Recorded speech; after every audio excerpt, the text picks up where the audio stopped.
High, আমি সুস্মিতা ই রান্নাঘরে আপনাদেরকে স্বাগত। আজকে আমার রেসিপি সর্ষে পোস্ত দিয়ে পার্শে মাছ।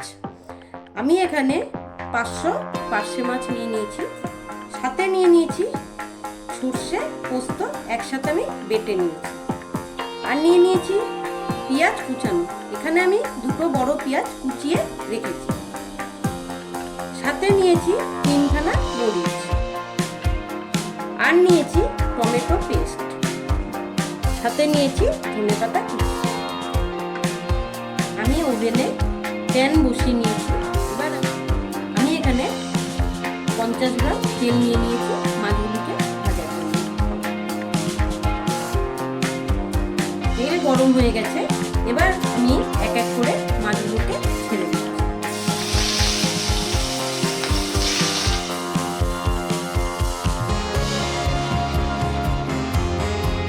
দেখতে পাচ্ছেন আমি কিন্তু সব মাছগুলোকে আরেকটু উল্টে নিয়েছি ভাজার জন্য। মাছগুলো আমার ভাজা হয়ে গেছে, আমি এবার একটা প্লেটে আস্তে আস্তে মাছগুলোকে নামিয়ে নিচ্ছি। মাছগুলো আমার ভাজা হয়ে গেছে, এবার আমি মশলা কষানোর জন্য 2 টিস্পুন সর্ষের তেল নিয়ে নিচ্ছি।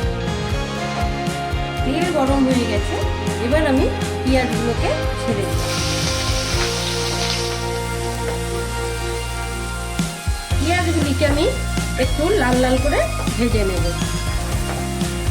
পেঁয়াজগুলো আমার হালকা লাল করে ভাজা হয়ে গেছে, এবার আমি এতে 3টে কাঁচামরিচ অ্যাড করে দিই।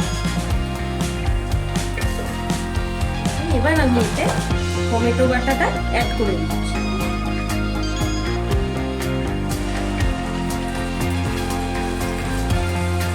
পেঁয়াজ আমার কষানো হয়ে গেছে, টমেটো কষানো হয়ে গেছে, এবার আমি এতে সর্ষে পোস্ত বাটাটা অ্যাড করে দিচ্ছি।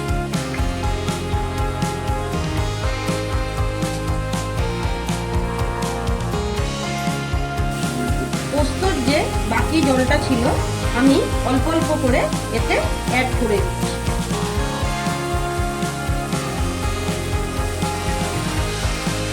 আস্তে আস্তে আমি কষিয়ে নেব। আমি এখানে 1/2 টিস্পুন হলুদ গুঁড়ো অ্যাড করে দিয়ে দিচ্ছি 1/2 টিস্পুন নুন,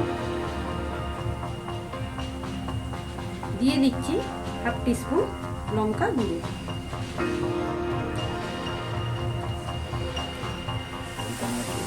গ্রেভিটা আমার প্রায় রেডি হয়ে এসছে, এতে আমি বাকি পোস্ত বাটার জলটা অ্যাড করে দিলাম।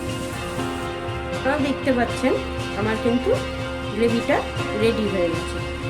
এবার এতে আমি মাছগুলো এক এক করে দিয়ে নেব। এবার এতে আমি ধনেপাতা অ্যাড করে দিচ্ছি।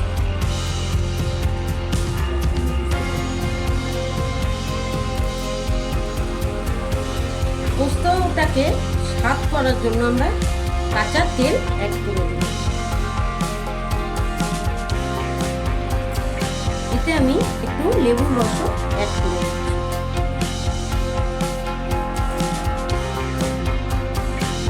দেখতে পাচ্ছেন আমার মাছের রেসিপি রেডি।